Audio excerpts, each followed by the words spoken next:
ఓం మహాగణాధిపతయే నమః. ఓం గురుభ్యో నమః. ఓం శ్రీమాత్రే నమః. అరుణాం కరుణాతరంగితాక్షీం ధృతపాశాంకుశపుష్పబాణచాపాం అనిమాదిభిరావృతాం మయూకైః అహమిత్యేవ విభావయే భవానీం. శ్రీమాత్రే నమః. ప్రేక్షకులకి ఆ లలితాంబిక అమ్మవారి యొక్క అనుగ్రహం పరిపూర్ణంగా కలగాలని మనస్ఫూర్తిగా కోరుకుంటూ మనం ఈరోజు ప్రతి రాశి వారికి లేదా లగ్నమైనా సరే ఆ యొక్క మంచి లక్షణాలు మీనం వారికి కనుక చూసుకున్నట్లయితే మీనం వారికి సాధారణంగానే వాళ్ళకు ఉండే లక్షణం ఏంటంటే జీవిత అన్వేషణ. అసలు నేను ఎందుకు పుట్టాను, ఎటు వెళ్తున్నాను, నా పరిస్థితి ఏంటంటే అన్వేషణ అధికంగా ఉంటుంది. అయితే ఈ యొక్క రాశి వారికి గైడింగ్ నేచరు, ఒక గొప్ప గురువుగా ఉండేటువంటి లక్షణాలు అధికంగా ఉంటాయి. మంచి చేయాలి, సొసైటీకి ఏదైనా చేయాలి, లేకపోతే స్పిరిచువల్గా ఏదైనా సాధించాలి, ఇంకొంతమందిని సాధన మార్గంలో తీసుకెళ్ళాలి లక్షణం 100% ఉంటుంది, అలా డౌట్ లేదు. కాకపోతే ఈ గురువు ఏమైనా పాడైతే అంటే 1% ఆఫ్ కేసెస్లో గురువు పాడవుతాడు. అప్పుడు మాత్రం వీళ్ళు బయటికి ఒకలాగా లోపలికి ఇంకోలాగా, అంటే బయటికి మాత్రం గురువులాగా ఉంటూ లోపల చేసేటువంటి శాతం అన్నీ జరుగుతుంటాయి. ఎవరికి ఓన్లీ 1% ఆఫ్ పీపుల్కి మాత్రం 99% మంచి వాళ్ళే ఉంటారు. మీనలో పుట్టారంటేనే వాళ్ళ ఆఖరి జన్మను కూడా మనం అర్థం చేసుకోవాలి. అయితే ఇందులో ఉండేటువంటి నక్షత్రాలు కూడా పూర్వభాద్ర 4వ పాదం ఉంటుంది. ఇది ఇంకా ఎక్కువగా స్పిరిచువల్ లైన్లోకి ఎక్కువ తీసుకెళ్ళడానికి, మెంటల్గా ఎప్పుడు కూడా వాళ్ళు ఆ యొక్క ఆలోచన ద్వారా ఉండడానికి ఎక్కువ తోడ్పడుతూ ఉంటుంది. అయితే ఇక్కడ పూర్వభాద్రతో పాటు ఉత్తరాభాద్ర నక్షత్రాలను పుట్టిన వారికి మాత్రం కొంచెం అప్ అండ్ డౌన్స్ కూడా ఎక్కువగా చూస్తారని చెప్పుకోవచ్చు. అండ్ అలాగే వాళ్ళు చేసేటువంటిది ఏదైతుందో కర్మలో కూడా వాళ్ళు దాన్నే ఎక్కువగా చూపిస్తారు. అంటే వాళ్ళు చెప్పడమే కాకుండా చేసి కూడా చూపిస్తారు పూర్వభద్ర వాళ్ళు. ఇక రేవతి నక్షత్రం వారు కనుక చూసుకుంటే బిజినెస్ చేస్తారు, కానీ ఆ బిజినెస్ కూడా కొంచెం దైవ కర్మగా భావిస్తూ బిజినెస్ చేసేవాళ్ళు నేను చాలా మంది చేశాను. అయితే ఇక్కడ సీక్రెట్ సైన్స్ ఏవైతే ఉన్నాయో 9వ స్థానము 12వ స్థానం సీక్రెట్ సైన్స్ అవుతాయి. అక్కడ అధిక గ్రహాలు ఉన్నాయనుకోండి, వీళ్ళు ఆ లగ్నం పాడైపోయి కుమ్మంలో అధిక గ్రహాలు ఉంటే బయటకి వాళ్ళు స్పిరిచువల్గానూ ఎక్కువగా ఉంటారు, సీక్రెట్ అఫైర్స్ పెట్టుకోవడంలో కూడా మనకి ఎక్కువగానే ఉంటాయి. ఇది కుమ్మంలో అధిక గ్రహాలు ఉంటాయి. మీనం వారికి ఇది మ్యాండేటరీ గుర్తుపెట్టింది. దాని మహాదశలు రావాలి, అది బాగా పాడవాలి, అప్పుడే అందరికీ కాదు, ఇది బాగా అర్థం చేసుకోండి. అలాగే మీనం వారికి 9లో అధిక గ్రహాలు ఉన్నాయనుకోండి, అప్పుడు వీళ్ళ దగ్గర ఎంత సేవింగ్స్ ఉన్నాయి ఎవరికి చెప్పరు, అసలు చెప్పరు. మనకి అర్థం కాదు, ₹10 లేదేమో, ఏదో బస్సుకి డబ్బులు అడుగుతున్నట్టే డబ్బులు లేవనుకుంటాం. కానీ నేను చాలా మందికి చూసింది ఏంటంటే మీన లగ్నంలో జన్మించారు, వృశ్చికంలో అధిక గ్రహాలు ఉన్నాయి, కొన్ని లక్షల రూపాయలు బ్యాంకులో ఉంటాయి, కానీ బయటికి మాత్రం ₹10 ఉన్నాయి అలాగా అన్నట్టు తిరుగుతుంటారు. అది నేను చాలా స్పష్టంగా చూసి, అందులో ముఖ్యంగా వృశ్చికానికి అధిపతి అయిన కుజుడే కనుక అందులో ఉంటే ఆయన ధనాధిపతి కూడా అవుతాడు. కూడా వీళ్ళ దగ్గర ఎంత మనీ ఉంది అనేటువంటిది ఎక్కడ ఎక్స్పోజ్ అవ్వనివ్వరు. ఇక వీళ్ళు ఎక్కువగా బాగా అంటే లైఫ్లో బాగా పైకి రావాలి అని అనుకుంటే రాజరాజేశ్వరి అమ్మవారి యొక్క ఆరాధన చేసుకుంటే అన్ని విధాలుగా ఉంటుంది. ప్రతి ఒక్కరికి కూడా ఒక చీకటి కోణం ఉంటుంది. ఆ చీకటి కోణం అనేటువంటిది వాళ్ళ యొక్క అష్టమాధిపతిని బట్టి ఉంటుంది. అంటే మీది ఉదాహరణకి మేషము లేదా వృషభము మిథునము కర్కాటకం ఇలా అనుకుందాం.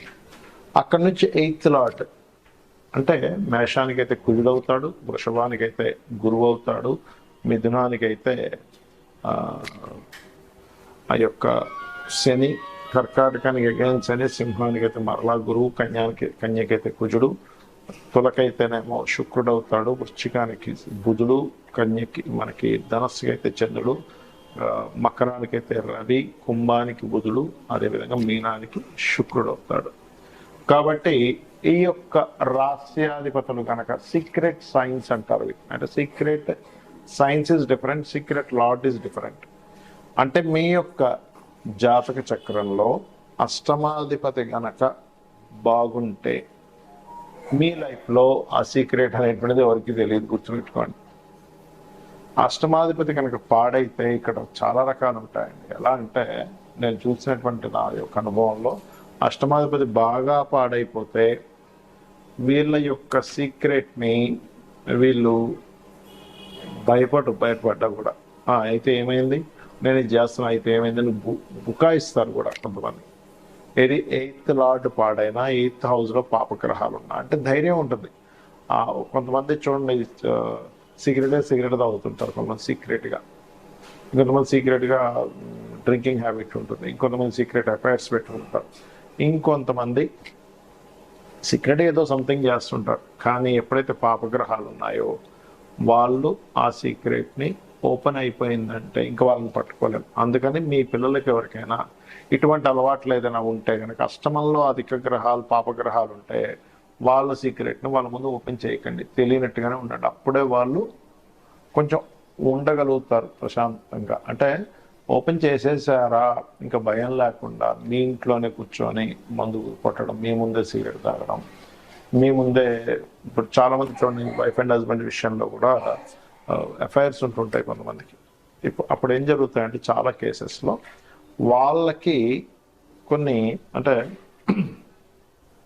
కొన్ని విషయాలు తెలియడం వల్ల వాళ్ళకి అడిగేస్తారు డైరెక్ట్గా, అవును అయితే ఏంటి ఇప్పుడు నువ్వు ఇలా చేస్తున్నావు, నీ ప్రవర్తన ఇలా ఉంది, నేను ఇలా చేస్తున్నా అంటారు. కాబట్టి అష్టమంలో కనుక పాపగ్రహాలు ఉంటే వాళ్ళని అనవసరంగా మీరు అది మానిపించేయచ్చు, ఇది అడిగేస్తే వాళ్ళు ఆపేస్తారు అనుకుంటే అది తప్పే. వాళ్ళు ఇంకొంచెం ఎక్కువ చేస్తారు, గుర్తుపెట్టుకోండి. ఇది చాలా చాలా చాలా ముఖ్యం. అలాగే వ్యసనాలకు సంబంధించిన విషయంలో 12వ స్థానాన్ని పరిశీలన చేయాలంటే 12వ స్థానంలో ఏ గ్రహాలు ఉన్నాయి, 12వ అధిపతి ఎలా ఉన్నాడు.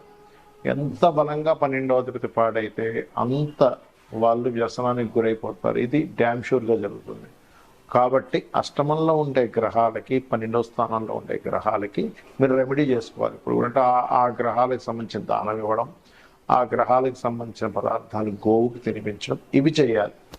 అయితే ఇక్కడ మీరు అర్థం చేసుకోవాల్సింది ఏంటంటే కొంతమందికి అంతర్ముఖం వేరుగా ఉంటుంది. అంటే బయటకు కనబడేటువంటి వేరు, అంతర్ముఖంగా ఉండేటువంటి వారు వేరు. అయితే ఈ అంతర్ముఖంగా ఉండేవన్నీ కూడా ఎక్కువగా కనుక మీకు జన్మజాతకంలో రవి నుంచి 9 గ్రహాలు వృశ్చికంలో కానీ లేకపోతే కుంభంలో కానీ ఉన్నప్పుడు మాత్రమే వాళ్ళకి ఎక్కువ సీక్రెట్స్ ఉంటాయి. కానీ అందరికీ ఏవో సీక్రెట్స్ ఉంటాయి అనేటువంటి భ్రమలో మాత్రం బ్రతకకూడదు, గుర్తుపెట్టుకోండి.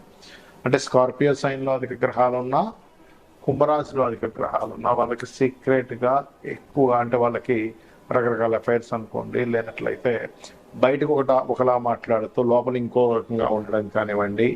అలాగే మరొక విషయం ఏంటంటే ఇక్కడ వాళ్ళు చేసేది ఒకటి, చెప్పేది ఒకటి, చేసేది ఒకటి కానివ్వండి. ఇవన్నీ కూడా స్కార్పియో సైన్లో కానీ అలాగే కుంభంలో కానీ.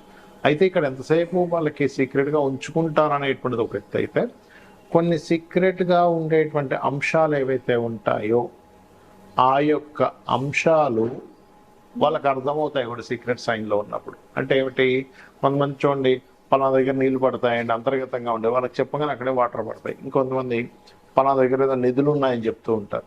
మరి కొంతమంది ఎవ్వరూ రివీల్ చేయలేనటువంటిది, అంటే కొంచెం డయాగ్నోస్కి కూడా అందనటువంటి కొన్ని రోగాల్ని వాళ్ళకి అర్థమైపోతూ ఉంటుంది. అలాగే అకల్ట్ రిలేటెడ్ అంటే ఆస్ట్రాలజీ, వాస్తు ఇలాంటి సబ్జెక్ట్స్లో ఉండేటువంటి వారికి కూడా అష్టమంలో ఉండే గ్రహాలు, సీక్రెట్ సైన్లో ఉండేటువంటి గ్రహాలు బాగా హెల్ప్ అవుతాయి. అంటే ఇక్కడ మనం అర్థం చేసుకోవాల్సింది ఏంటంటే ఎంతసేపు సీక్రెట్ సైన్ అంటే వాళ్ళలో ఎప్పుడూ ఏదో ఒక సీక్రెట్ కోణం ఉంటుందనేటువంటిది మాత్రమే కాకుండా వాళ్ళు ఏదైనా రీసెర్చ్ ఓరియంటెడ్గా వెళ్తే కూడా వాళ్ళకి అద్భుతంగా ఉంటుంది అనేటువంటి విషయాలు మనం అర్థం చేసుకోవాలి.